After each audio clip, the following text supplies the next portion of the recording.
Jerry's machine has appeared in homes across America. 32x. Just stick it in your Genesis. Alright, baby. Can we see that again? Increase the power of the unit. Increase the power of the unit 40 times. Hey man, your set was stolen. Sega!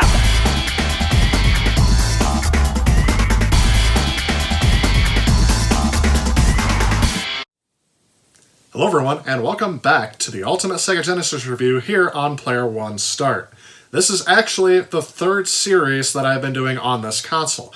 In the first series, I took a look at the Sega Genesis and its massive game library.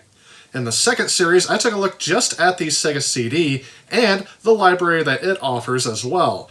And in this video, we're going to take a look at the final add-on, which was the 32X. And this thing is quite strange.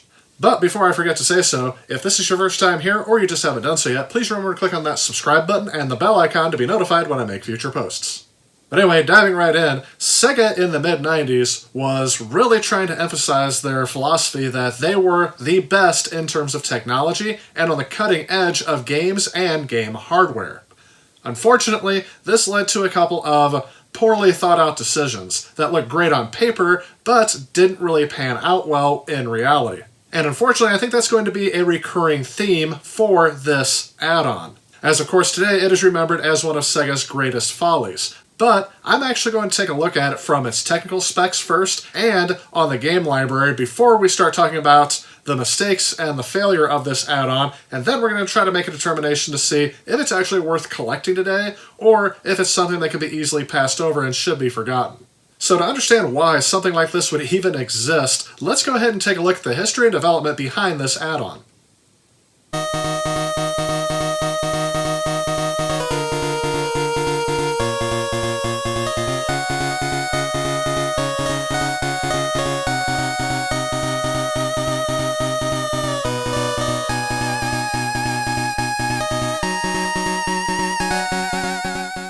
The 32X is an add-on for the Sega Genesis video game console. Originally codenamed Project Mars, the 32X was designed to expand the power of the Genesis and serve as a transitional console into the 32-bit era until the release of the Sega Saturn. The 32X uses its own ROM cartridges and has its own library of games. This add-on was distributed under the name Super 32X in Japan, Genesis 32X in North America, and Mega Drive 32X in PAL regions, as well as the Mega 32X in Brazil. This add-on was unveiled by Sega at June 1994's Consumer Electronics Show. The 32X was presented as a low-cost option for consumers looking to play 32-bit games. It was specifically developed in response to the Atari Jaguar and concerns that the Saturn would not make it to market by the end of 1994. While this console was initially conceived as an entirely new console, at the suggestion of Sega of America executive Joe Miller and his team, the console was converted into an add-on to the existing Genesis and made more powerful. The initial idea, later known as Project Jupiter, was an entirely independent console. Project Jupiter was initially slated to be a new version of the Genesis with an upgraded color palette and lower cost than the upcoming Saturn, as well as some limited 3D capabilities thanks to the integration of ideas from the development of the Sega Virtua processor chip. Miller's suggestion to make it an add-on was mainly due to concerns with releasing a new console with no previous design specifications within 6 to 9 months of their next system. However, many inside of Sega deemed that an add-on would be a better idea as they wouldn't alienate their customer base that had bought into the Sega Genesis, and that the new console would not provide enough enhancements other than doubling colors and possibly providing some primitive 3D effects to make it worth releasing as its own independent system. From these discussions, Project Jupiter was discontinued and the new add-on, codenamed Project Mars, was advanced. At the heart of this new unit, Sega designed the 32X with two Super H2 processors. The SH2 had been developed in 1993 as a joint venture between Sega and Japanese electronics company Hitachi. Though the add-on would be more powerful than originally proposed, it was not directly compatible with Saturn games. The whole idea was that the 32X would be for consumers that could not afford the more expensive Saturn console when it released. One hindrance to the development of the 32X was the fact that it used the same two 32-bit processors that would also be used in the Sega Saturn, causing a minor chip shortage. Also, before the 32X could be launched, the release date of the Saturn was announced for November of 1994 in Japan, coinciding with the 32X's target launch date in North America. Sega was now faced with trying to market the 32X, with the Saturn's Japanese release occurring simultaneously, which at least one member of Sega of America looked back on and said that frankly it just made them look dumb and greedy to consumers. When it was unveiled in Chicago in 1994 at the Summer Consumer Electronics Show, Sega promoted it as the poor man's entry into the next generation. The 32X was marketed for its $159 price point as a less expensive alternative to the Saturn. However, Sega would not answer as to whether or not a Genesis console, equipped with a Sega CD and a 32X, would be able to run Saturn software. But that didn't stop the founder of the 3DO company, Trip Hawkins, who was willing to point out that it definitely would not, stating that everyone knows that the 32X is a band-aid. It's not a next-generation system, it's fairly expensive, it's not particularly high performance, it's hard to program for, and it's not even compatible with the Saturn. In August of that year, GamePro highlighted the advantages of the add-on in its 32-bit processors and significantly lower price, noting that no doubt Get It Now gamers would spend the big bucks to grab a Saturn or a PlayStation from Japan, but the rest of us would have to make do with the 32X in '94. Sega promised a launch lineup of 12 games being available, with 50 being due for release in 1995 from third-party developers. The 32X was released on November 21st, 1994 in North America, in time for the holiday season that year. As announced, it was retailed for $159.99 and had a reasonably successful launch in the marketplace. Demand among retailers was high, and Sega could not keep up with orders for the new system. Over 1 million orders had been placed for 32X units, but Sega only managed to ship 600,000 units by January of 1995. Launching at about the same price as a Genesis console, the price of the 32X was less than half of what the Sega Saturn's price would be at launch. Despite Sega's initial promises, only 3 titles were available at the North American launch, including Doom, Star Wars Arcade, and Virtua Racing Deluxe. Although Virtua Racing was considered a strong title, Cosmic Carnage looked and played so poorly that reporters made jokes about it. The retail price of games at launch were $69.95 each. Advertising for the system included images of the 32X being connected to a Sega Genesis to create an arcade system. Japan received the 32X on December 3rd, 1994, with releases in PAL territories coming in 1995. And despite already being released in Japan, they also experienced initial high demand. And perhaps partially due to this initial success, Sega also planned a console called the Sega Neptune, which would basically serve as a 2-in-1 Genesis and 32X console, which Sega planned to release in the fall of 1995, with a retail price to be something less than $200. This console got so far into development that in March of 1995, the console was mentioned in Sega Magazine, with the magazine commenting that the console shows Sega's commitment to the hardware. However, Sega eventually decided to cancel the Neptune in October of 1995, specifically citing fears that it would dilute their marketing for the Saturn while being priced too close to the Saturn to be a viable competitor.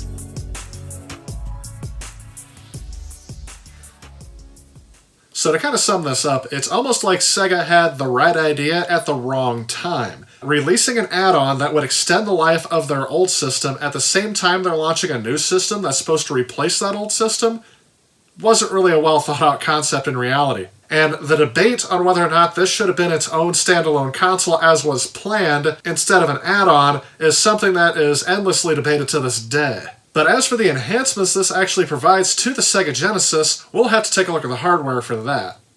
Andromeda.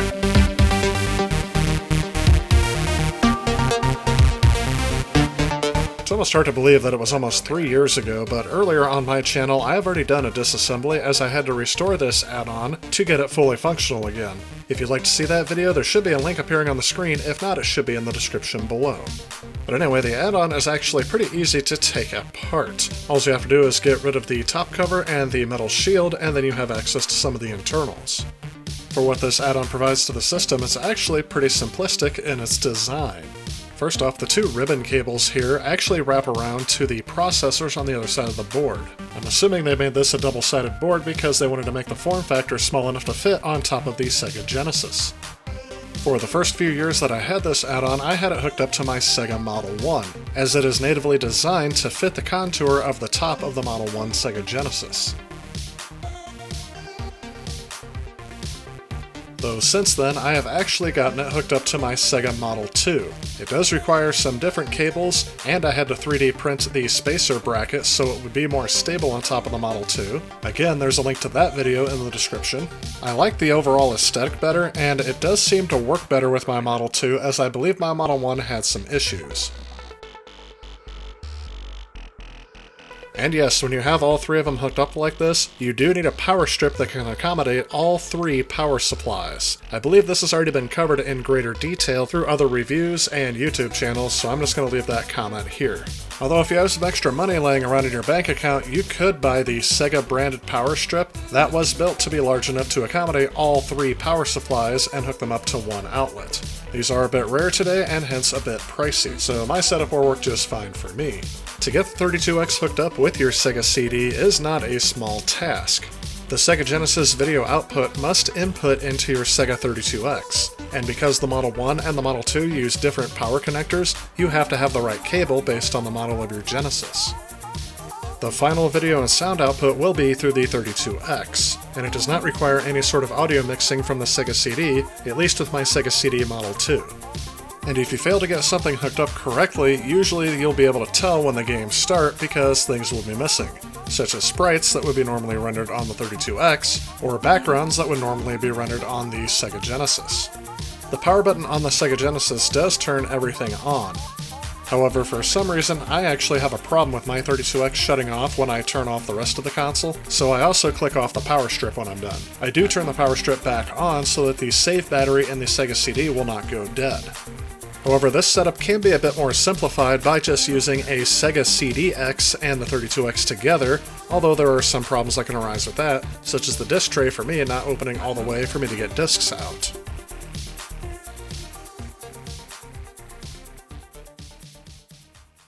So one rumor I kind of wanted to dispel here is that the Sega 32X was made very cheaply and could possibly fry out your Genesis. That's actually, in my experience, not been the case. This thing is actually very well built to suit the Sega Genesis, and there's not really a risk of fire hazard any more so than any other console that's already out there. I think the big reason why people run into technical issues with these consoles is during the setup. And yes, it does take a bit more of a learning curve to get this hooked up than a regular console that just requires a cord for the power, the cartridge, and the controller, and most people already knew how to hook that up. However, parents in the mid-90s got endlessly confused with all of the wires, and it even got worse when you had to add on the Sega CD to this setup. One thing I do want to note is, if you've seen me hook up my Sega 32X, I actually don't have those metal clips that are mainly there for RF emission standards, and I don't really see this being an issue that I'm operating this console without them, but unless there's something that I'm unaware of, this console should perform fine. But now that we've taken a look under the hood, let's go ahead and see what this puppy can do.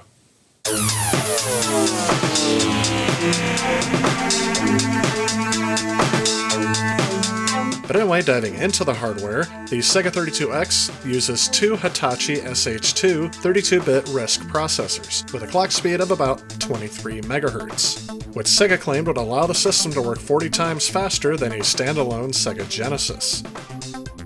Its graphics processing unit is capable of producing 32,768 colors and rendering 50,000 polygons per second. The add-on also includes 256 kilobytes of random access memory, along with the same amount for video RAM.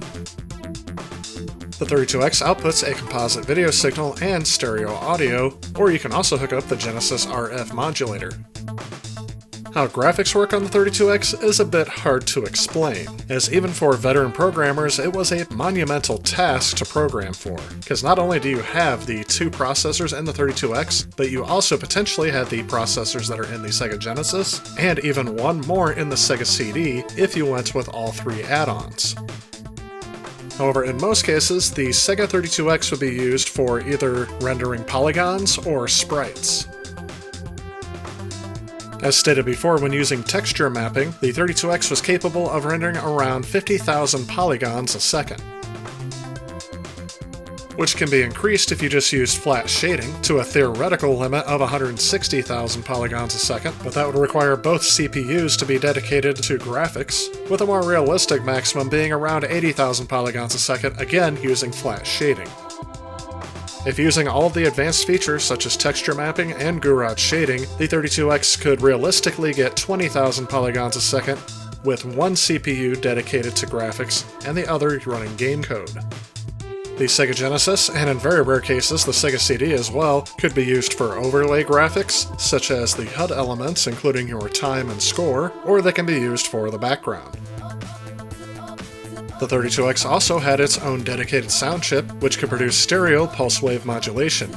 The sound is then mixed with the Sega Genesis sound chip output, providing up to 12 channels of sound.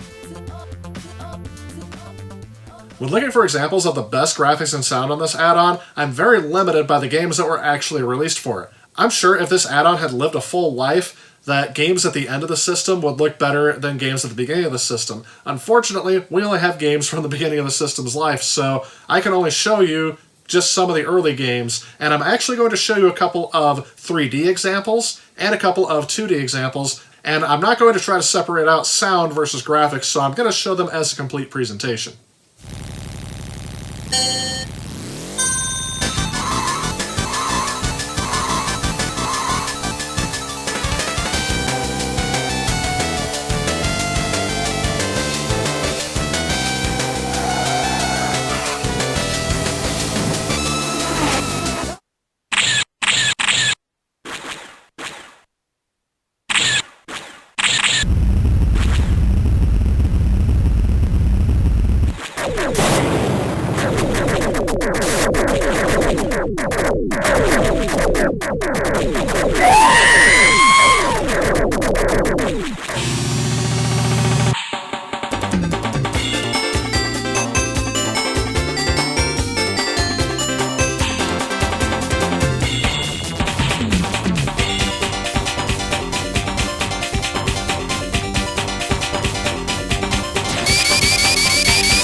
Homebrew on the 32X is a similar story to the Sega CD, except where I was able to find a few limited examples, along with one full-fledged title. Of the few tech demos I could find for the Sega 32X, these are mainly just concepts, most likely serving as an introduction to how to manipulate the hardware to be able to show graphics on screen. As the 32X hardware is complex to code for, the tech demo and homebrew scene is not very active on this console, especially when compared to the Sega Genesis, but I was able to track down one homebrew title.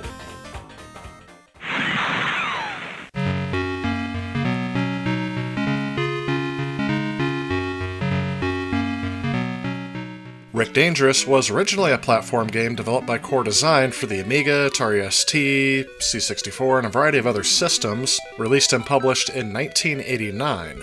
As you can tell from the beginning of the game, the plot is loosely based on the Indiana Jones movie Raiders of the Lost Ark.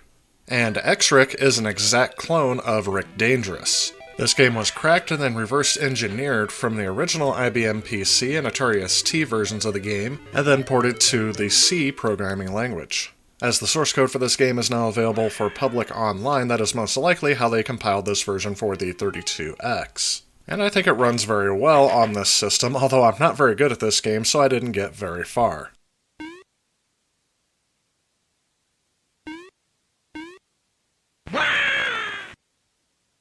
The launch of this add-on was a bit strange, to say the least. Let's go ahead and take a look.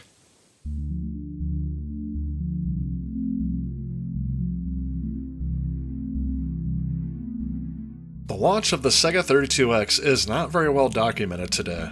That is perhaps due to the fact that this had a very short-lived time span to begin with, and it was quickly forgotten, close to the time that it launched. despite the fact that Sega also announced that the Sega Saturn would launch in Japan slightly before the US release date of the 32X. The console actually sold quite well at first, reportedly outselling the supply that was available at launch. At the time of the launch in North America, there were 3 games available, which were Star Wars Arcade, a console exclusive, Virtua Racing Deluxe, a much-needed upgrade over the Sega Genesis version, and perhaps the biggest motivating factor for US customers at the time would have been the final title available at launch, and that would be Doom. Doom had become the killer app of the early 1990s. You could rarely find a PC that didn't have a copy of Doom, and it was beginning to spread its way across many consoles. In fact, how well a console could handle Doom was touted as a feature of some of these consoles. 2 other games were also available by the end of 1994. Those included Cosmic Carnage, which was a kind of Mortal Kombat with aliens style game, only not as good, and a nearly arcade-perfect port of the game Space Harrier. And although the Sega 32X only accepted cartridges, it could take advantage of CDs with the addition of the Sega CD add-on as well. Titles that would be released before the end of 1994 for the CD 32X included Corpse Killer, Supreme Warrior, and Slam City. So yeah, this was an interesting launch to say the least. And since the game launch library is so small, we're actually going to take a look at all of the rest of the games that came out by the end of 1994. So let's go ahead and get started.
Star Wars Arcade was released as a launch title in 1994 for the Sega 32X.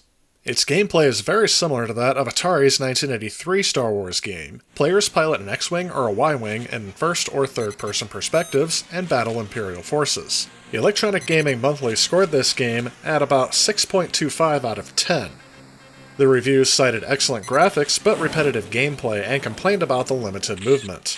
For me, my opinion of this game has been about the same. It definitely shows off what the graphical capabilities of the 32X could be, but it reminds me more of like a tech demo and less of a game. Unfortunately, I think the only draw to this game is the fact that it is a launch title for the 32X, and if you're a Star Wars fan, you may be entertained by this for at least a little while before getting bored of it very quickly.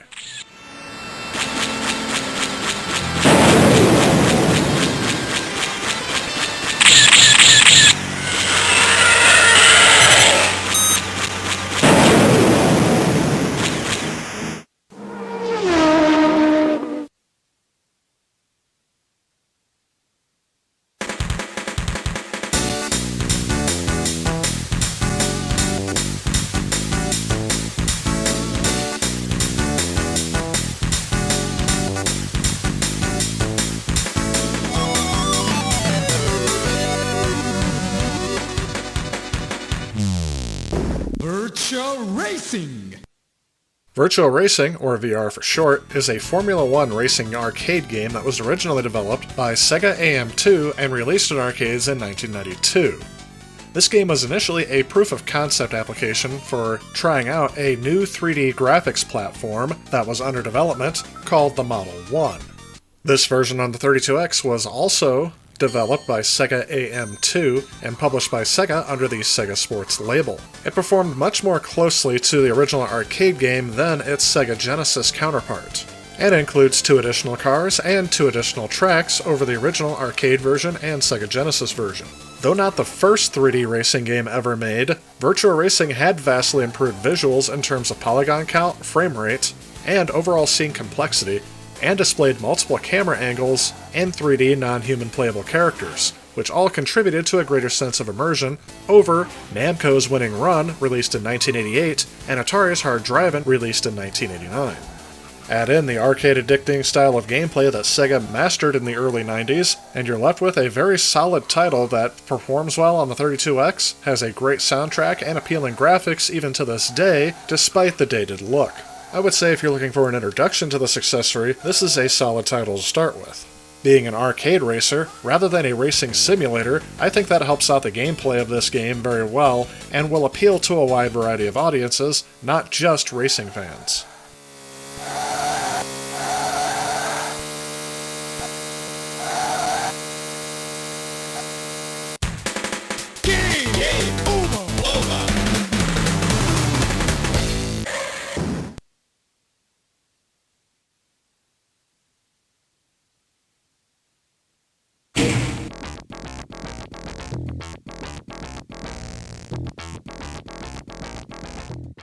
Doom on the 32X was a big deal at the time. The Super Nintendo had their own version of Doom ported without any need of expansion, but it was heavily criticized for its chunky graphics and slow performance. And the port for the 32X was touted as being very close to the PC version, in fact closer than any other console of its time. Whether or not that was true, it set the expectations for gamers extremely high. Would it live up to the hype? Well, this version is actually plagued with some issues. There are missing or clipped levels, and worst of all, the graphics are still horribly pixelated, and the screen resolution is actually smaller as it runs inside of a window frame.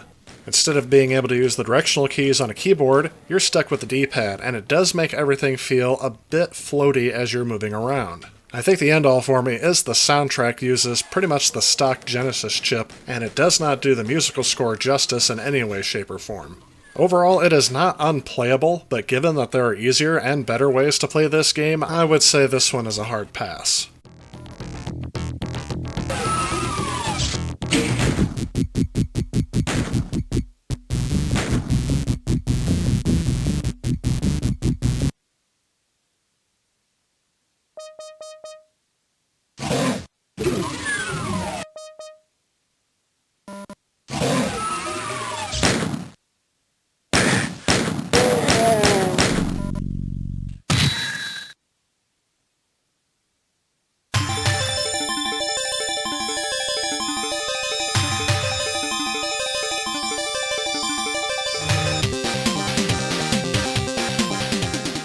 Cosmic Carnage is one of the only original games to appear on the 32X, not being a port of a game from another system or arcades. This is essentially another 2D fighting game, considered by some to be a spiritual successor to Fighting Masters, as this was done by the same game developer. It is essentially another take on the fighting games that were coming out in the 90s, like Mortal Kombat and Super Street Fighter. However, it is not that good of a game.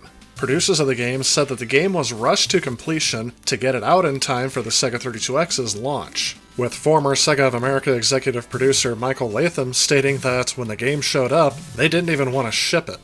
This game was released to mostly negative reviews, with rating scores going around 50%. For the casual gamer, I don't think you'll be as frustrated with this as you will be bored. The game is overall presented in a poor presentation style, with the graphics not really being overwhelming, and somewhat distorted by its scaling effects, and the musical score leaving a lot to be desired. Add on to that the stale and repetitive gameplay, and you have a pretty mediocre title. Overall, I wouldn't go too far out of your way to collect this one.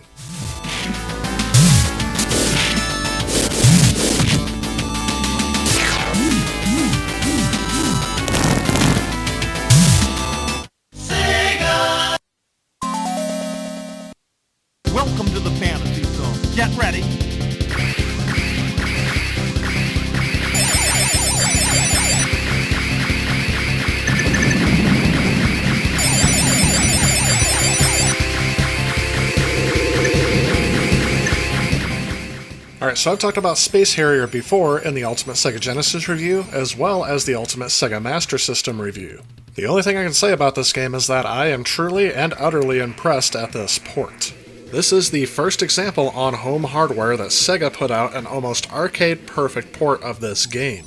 Compared to the home versions that Sega put out before this game, I would say that this is phenomenally and leaps and bounds better than the other two. I did notice that the game appears to be running at a slightly lower frame rate, probably at about 30 frames a second, where the arcade game would have been running at 60 frames a second, and this game also suffers from some slowdown in a couple spots, but otherwise, I don't really see that happen too often. The only thing that I think holds this game back was its timing. Space Harrier was released in arcades in 1985, and this game came out as a launch title in 1994, making it roughly 9 to 10 years old at the time of its release. Even though I enjoy this game, I would not have gone out of my way in 1994 to buy this accessory just to get this game and pay full price for it. However, as a collector of games, I think this was a worthy addition to my collection, as I am a big fan of this game, and seeing it run on original Sega hardware in near arcade style, that just made this game a special treat for me. I would definitely recommend this as one of the better launch titles on the 32X. Get ready.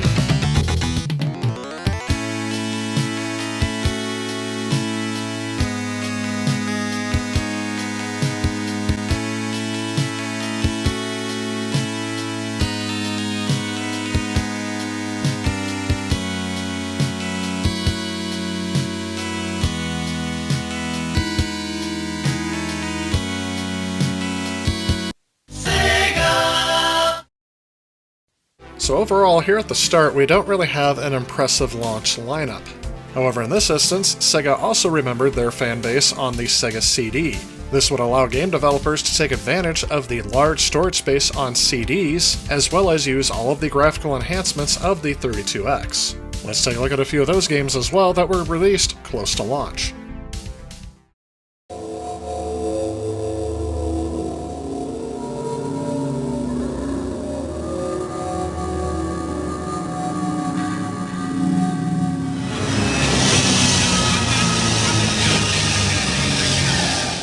I've already taken a look at Corpse Killer in my Is the Sega Menacer Worth It Part 2 video where I looked at the Sega CD games that used the Sega Menacer, so my comments here will be brief. Basically, this game is going to play almost exactly the same, only now the video quality is upped just a little bit. The video is almost the same size, but the details of the video are significantly increased with the 256 color palette they were able to use with the 32X. Again, I enjoy this game just only on the fact that it feels like I'm playing through a bad horror movie, and I find the corny acting and the cheesy scenario to be just a bit humorous. Of course, even with the enhanced graphics, the FMVs do not live up well today, and there are other versions of this game with better FMVs that I would recommend over this one, but if you're looking for games to enjoy on your 32X, I would give this one a try, but don't be expecting to get hours of gameplay out of this game.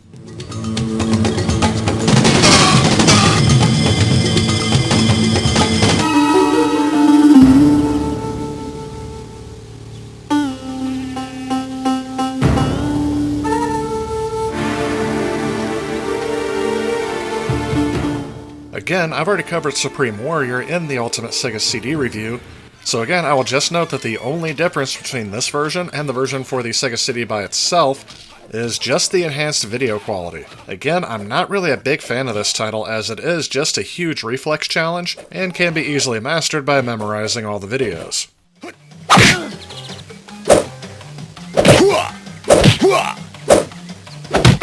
I hope you're ready. Slam, slam, slam, city. If you're committed to hard hitting, good written, cause ain't nobody tricking, sticking, Scotty Pippen. That's a bad foursome. I tell you what, dominate the court, earn some real respect. You and me will play one-on-one. What do you say? You want some of this? You got it. Now here's a game that I did not review before because I didn't own it until this review. This is Slam City with Scottie Pippen. It is the first FMV basketball game, and in my opinion should probably be the last too. Scottie Pippen not only stars in the game but also performed the title theme song. So we can skip past some of the obvious shortfalls of this game due to the static and unchanging nature of full motion video. I'll just go right to the gameplay, and it is again kind of a memorization and reflex challenge, but it kind of goes beyond that as I have no idea how I do anything successfully in the game at all. There are some things I do find nostalgic about this game, such as Scottie Pippen himself being in the game and actually being able to see a first-person perspective while you're one-on-one with Scottie Pippen from back in the 90s.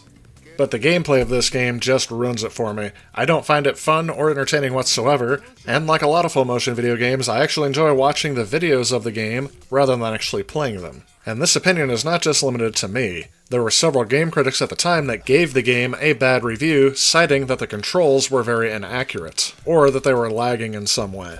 Overall, this is another title I wouldn't lose sleep over if it wasn't in my collection, and I don't really think I'll be back to it anytime soon.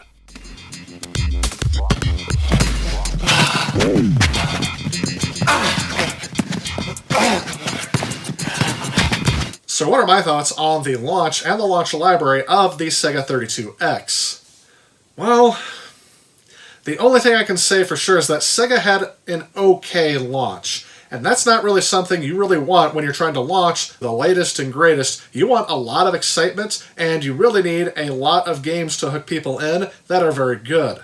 Star Wars Arcade would have drawn a lot of fans in from the Star Wars franchise, and since this is the first time they would be playing Star Wars in 3D on a home console, I think this would have drawn in a lot of people, so that was a good title to include. Virtual Racing Deluxe was a good title to put in there as well to showcase the 32X, but the problem is they also released it for the Sega Genesis, and the Sega Genesis version, yes, is not as good as the 32X version, but it's close enough to where I wouldn't be able to see too big of a difference, and I would have felt cheated with that title. I think another great addition to this was Doom. Doom was kind of the killer app in the early to mid-90s, and I don't think you can find a computer in the mid-90s that didn't have a version of it, whether it was the shareware version or a pirated version, and that was definitely something that would have hooked people into the 32X so that they could play Doom on their home console. In terms of other games that we covered in this video, I think Cosmic Carnage is a solid pass. I think at this point in time, when everyone was making clones of all the fighting games like Street Fighter, Mortal Kombat, I was burnt out on it very quickly, and Cosmic Carnage just doesn't live up. And just throwing games out there like Space Harrier. This is a game from the mid-80s, and yes, this is a near arcade-perfect port. Today, I appreciate this very much because I really like seeing consoles that were able to duplicate as close as possible to the arcade, but in 1994, this would have felt to me incredibly dated. I wouldn't have enjoyed this title as much other than having a weekend rental, and yes, I would have been impressed at the arcade perfect port back then, but I wouldn't have appreciated it as much. There's just no way that would have been a title to hook me in. But even though I said that games like Doom were an advantage to selling this system, there were some problems. 350,000 consoles were shipped in North America in the first 3 weeks, with the total number of 32X consoles reaching around 600,000 by early 1995. Based on these early sales numbers, it looked like the Sega 32X was going to be another success for Sega. However, games were being rushed to the market and frequently came with errors in its programming. Users began to realize that the 32X conversion of Doom was lacking many levels, and its audio quality wasn't doing justice to the original musical score. Sega started receiving complaints from consumers claiming that their 32X was not working with their Genesis or their TV, forcing Sega to give away adapters. And the complications of the Sega CD and 32X setup failed to win over their hearts and minds of the consumers as well. As early as January, consoles were being returned to major retailers. There were also questions to be asked about the publicized but ultimately scrapped Sega Neptune project. In the first part of 1995, Sega started touting how many games would be released for the Sega 32X, touting that there would be almost 100 first-party and third-party titles released by the end of 1995. However, the actual number of titles released in that year would not even come close to that figure, as the 32X would face many more challenges in the coming months. So this may be a bit tragic, and I think that's a word that kind of sums up the 32X, is the word tragic, because it seems like everything was working against it. It's stumbling on launch while having this very narrow window in which to hook a customer base was not ideal to say the least, and probably what started its downfall at the very beginning. And I have to think, because of the wave of success that Sega was riding in the mid-90s, it kind of seems like right here is where the wave starts crashing down. And because of the awkwardness of the system's launch, the system's design, and what it was really even supposed to be doing, this was a very short-lived add-on. As such, it has a very small game library. There's only about 36 officially commercially released games that were put out in North America. There's about 40 games total worldwide. And as a result of this very minuscule game library, I am not going to be dividing games out by genre. We're just going to be taking a look at the rest of the games as they came out. And that's another thing I have to talk about, is that I can only review games that I own. And my collection, while it's more than half, I'm missing the most rare title on here, which is that Spider-Man game which came out at the very end of this console's lifespan. I think it came out in '96, about the only game to do so. So again, I'm just going to note that I am not showcasing the best games or the games that are my favorite. I'm just showcasing what I have. And perhaps if you have more experience with this console, you can let me know which games I should collect that I didn't feature in this video, and I will come back to this accessory sometime in the future. But that said, let's go ahead and take a look at some of these games.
Knuckles Chaotix was released in 1995 as a side-scrolling platform game developed by Sega specifically for the 32X.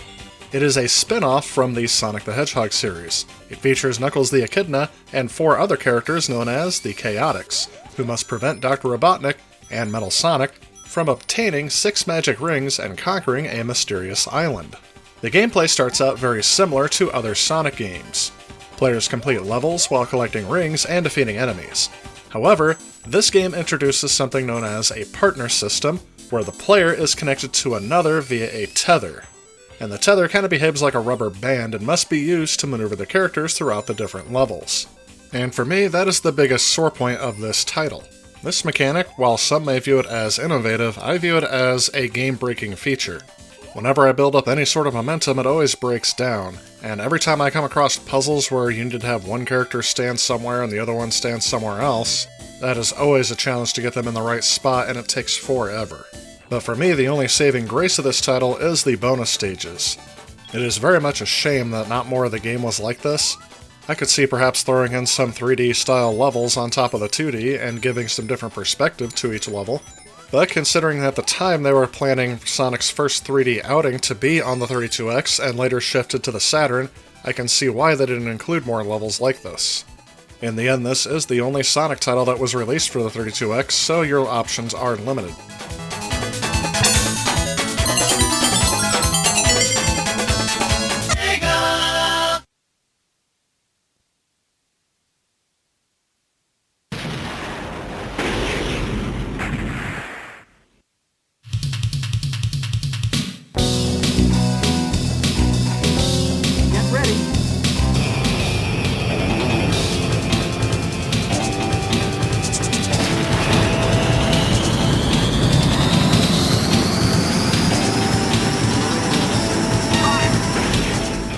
Well, again, we are looking at Afterburner 2. This game was also released for the Sega Genesis, however this version on the 32X is much improved due to the advanced hardware. This game benefits from the increased color palette, as well as the ability to scale and rotate several sprites on screen at once. And graphically, it looks very similar to its arcade counterpart. However, again, the arcade machine came out in 1987.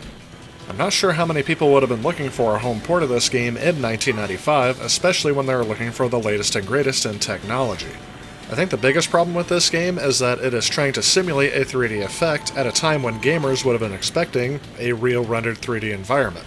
I think that today's gamers may feel a wave of nostalgia with this title, more so than with other ports because of its similarity to its arcade counterpart. However, I feel the overall style and gameplay of this game is very dated.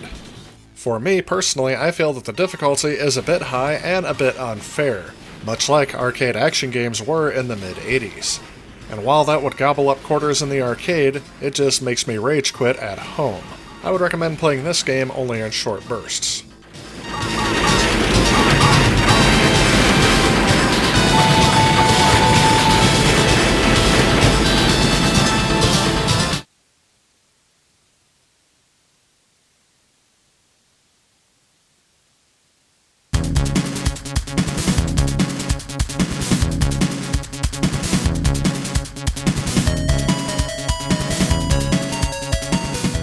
Shadow Squadron was a space combat simulation video game developed and published by Sega exclusively for the 32X add-on.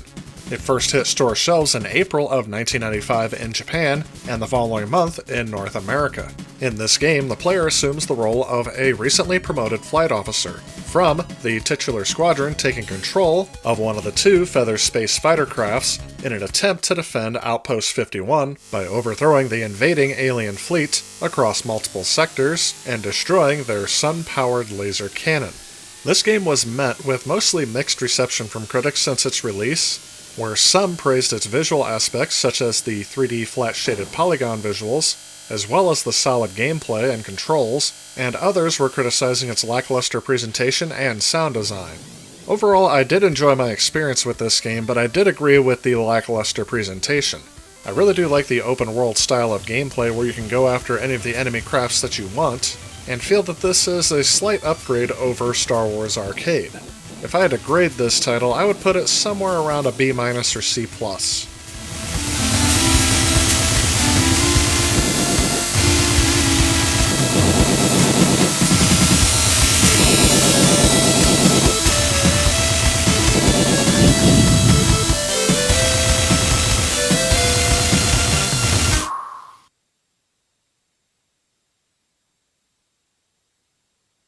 time it is. Yo, homie, peep here! Tempo, check it out, you know, he makes it funky, and he's good to go. So here's an interesting game on the 32X. This is Tempo. In this game, you play as the title character, as he and his girlfriend Katie star on the Major Minor show. Your goal is to climb to the top of the tower to defeat King Dirge. The stages are presented as performances on a musical variety show in the style of Soul Train. The game actually uses hand-drawn graphics for their backgrounds and sprites. When this game was released, it received mixed to positive reviews. GamePro magazine noted that, even though the game lacked any originality in the gameplay department, the backgrounds, rich soundtrack, and extremely low difficulty made it perfect for game novices. While another game magazine rated it at 2 out of 5 stars, noting that none of its good qualities keep it from missing the beat and being yet another poor 32X title. And I do feel that is a bit harsh against this game. I would say it's one of the better on the 32X, and definitely not a waste of time to play. The only major annoyance I found with the gameplay is that sometimes the backgrounds are a bit distracting or loud, and in a few parts of the game I found it incredibly difficult to concentrate on what was on the screen as a result. Overall though, this game's unique visual style and concept I think makes it a hidden gem on this system and something that is worth checking out if you can.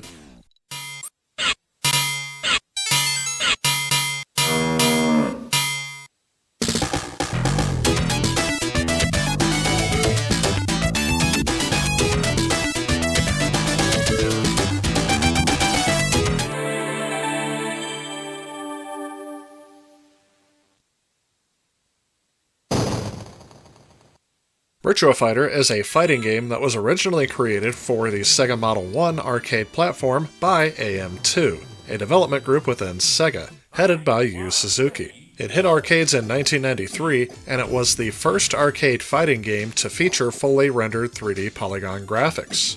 And I feel like this is the type of game that the designers had in mind when they made the Sega 32X. This game truly represents the next generation while still using the aging Sega Genesis hardware. The biggest problem with this title is that it was released in October of 1995 for the 32X, but it was a launch title for the Sega Saturn in May of that year, making it about 5 months too late. I have heard of some reviewers who prefer this game to the Sega Saturn version, but I am not one of them.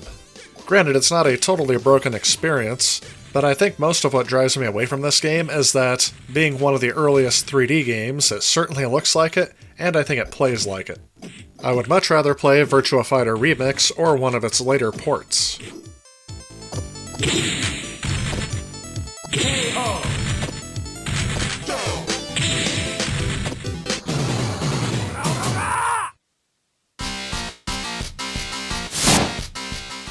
Motocross Championship is a racing game developed by Artec Studios for the 32X. The premise of this game is based on motocross racing across 12 different tracks, while being able to attack opponents during the race. This game received mixed to negative reviews, with criticism on multiple aspects of the game. And I tend to agree with that. The controls seem a bit broken, the graphics are very blurry at times, it makes it hard to see other obstacles on the road, the soundtrack isn't that great, and it's just an overall poor presentation. If I had to rate this game, I would give it a 5 out of 10, and I think that's being a bit generous.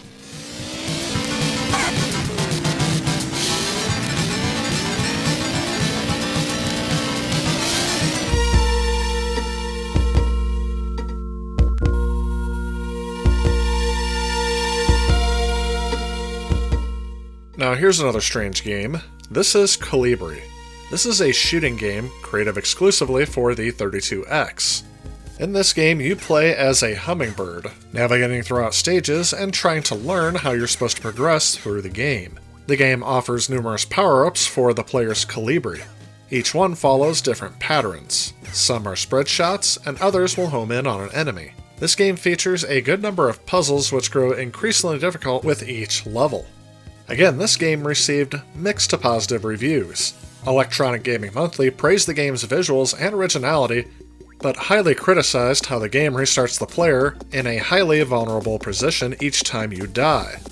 I would agree with that, as well as the fact that sometimes you have to turn around and shoot enemies behind you, and that is a bit cumbersome and frustrating at times. Again, sometimes I feel like you can get enemies or even yourself lost in the backgrounds of the game, but it's not as bad as tempo. I think what draws me to this game is the uniqueness. Who would have thought of having a side-scrolling shooter with a hummingbird? Again, I would rate this at a B-, C+ kind of title, and I would say if you can find it, to give it a try.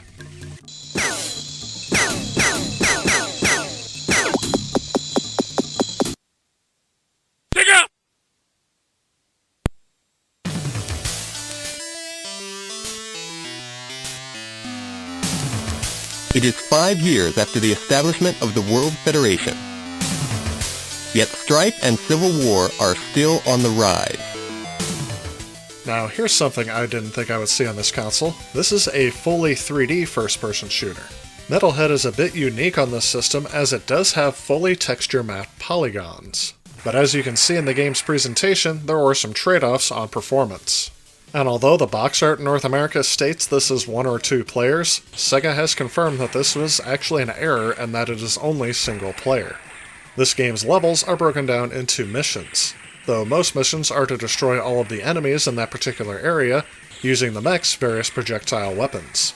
Reviews at the time almost universally panned the game, with many just citing that the gameplay is boring.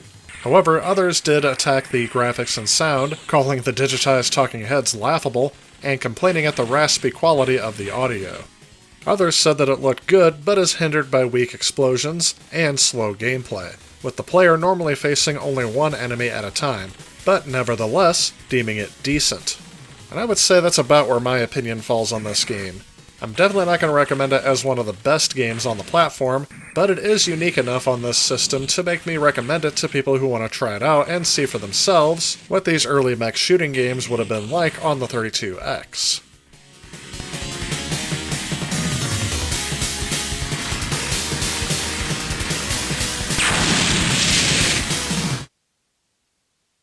Excellent.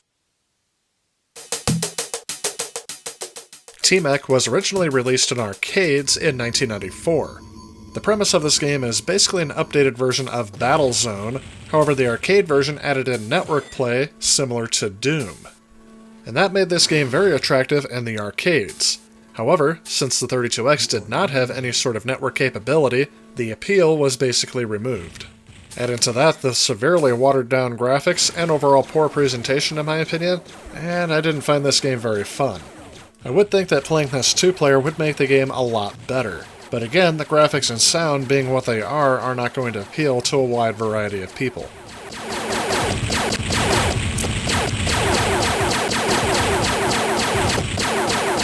Excellent. And unfortunately, that's going to end our brief look at the 32X library. There aren't that many games to begin with, but there are even fewer in my collection. Most of these games that I did not review individually either made an appearance on another Sega console, or were not unique enough for me to have an opinion on one way or the other. Most of these games are solid titles, and if you enjoyed them on other systems, most likely you're going to enjoy them on the 32X. The overall opinion I kept having of these games when playing them is that they didn't really seem to offer that big of an upgrade over the stock hardware of the Sega Genesis. Yeah, there are some things where I can tell they couldn't have done on the original Genesis, but I also thought there were some games where I really can't tell much of a difference. And considering that most of the titles that do take advantage of the hardware weren't really too solid of a title to make me definitely recommend that title over any other console port, including the Sega Genesis itself. If anything, I think this is just further proof of the old adage that better graphics does not necessarily make a better game. Alright, so what are my thoughts on the Sega 32X? Well, it had a rocky launch, it didn't live very long, and it died out a quick death, resulting in a minuscule game library that, unfortunately at its best, has ports that you can find almost anywhere else, and at its worst, provides ports that aren't very good at all, I guess. I will say this, the reason why I collected a 32X back in the day before I started this channel is I wanted to play the Star Wars Arcade 32X version. And why did I collect a Sega 32X to do this? It's because this game is almost exclusive to this add-on. So unless you can find a virtual console version of this game or an emulated copy of this game, there's no other way to play it. And me being the Star Wars fan that I am, that actually drove my purchasing decision to get this. But I am going to note that I did not pay very much for this add-on, and I would definitely recommend not overspending on this because it's most likely just going to be a display piece for your collection. And just to let you know, there have not been very many times in the 6 or 7 years I've owned this add-on that I have pulled it out to actually start playing some good 32X games. I mean, for me, there's just not a huge draw. Some games that I think stood out to me were Colibri, Tempo, and yes, even Knuckles Chaotix grew on me for a little while, but that gameplay mechanic of just being tethered together just didn't sit well with me, and still, it just wrecks your gameplay every single time. It slows your momentum. Even getting good at it, it's just frustrating. So I didn't really care for that. So if I were to look at all three systems, the Sega Genesis, the Sega CD, and the 32X, I would rank them almost in that order. Get a Sega Genesis. Definitely recommend that. You can get a Sega CD if you're around the hardcore collector range. And you'd have to be a fanatic almost to get the Sega 32X, in my opinion, because that is a very niche accessory because that's just a very niche market. It's just only people who want to relive the 90s console war would be getting this add-on. So while I think this add-on definitely leaves its mark on video gaming history, I don't think it is worth it to collect it for playing games on it. Now, if you are going for that display piece, or you're going for, getting the complete Tower of Power, as this has been called, then yeah, you can get it, but again, just realize you're most likely going to be using it as a display piece. That said, if you do like what you see, please click on that like button. Let me know what you liked about this video in the comments below. Let me know what you'd like to see in the future. As always, I want to thank you all so much for watching, and stay tuned because I have more content coming. Again, I will see you in the next one. If you like this video and you'd like to help out with future projects on this channel, please consider supporting me on Patreon. Also, if you enjoy the content of this channel, please remember to click on this subscribe button. Again, I want to thank you so much for watching. I'll see you next time.